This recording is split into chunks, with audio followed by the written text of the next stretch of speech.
नवनाथ वाघमारे यांनी सरांगेंवर खरमरीत टीका केली आहे। मनोज सरांगे हे राज्य सरकारचा हट्टी बाळा आहे असं वाघमारे म्हणाले। प्रत्येक वेळेस सरांगेंची मागणी बदलते, कोणाच्या इशाऱ्यावर सरांगे बोलतात असा सवाल त्यांनी उपस्थित केलाय। तर 57 लाख बोगस प्रमाणपत्र वाटप करण्याचं काम सरकारनं केलं असा आरोपही वाघमारेंनी केला।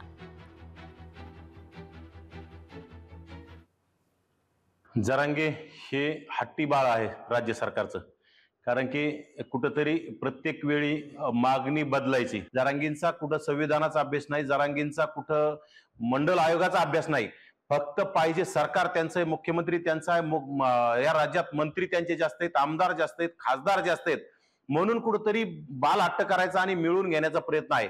परंतु हे राज्य, हे हा देश डॉक्टर बाबासाहेब आंबेडकरांच्या संविधानावर चालतो, घटनेवर चालतो। त्यामुळं कोणताही मुख्यमंत्री असेल तर यांना ह्या सर्व गोष्टीचा, सर्व समाजाचा विचार करूनच निर्णय घ्यावा लागेल।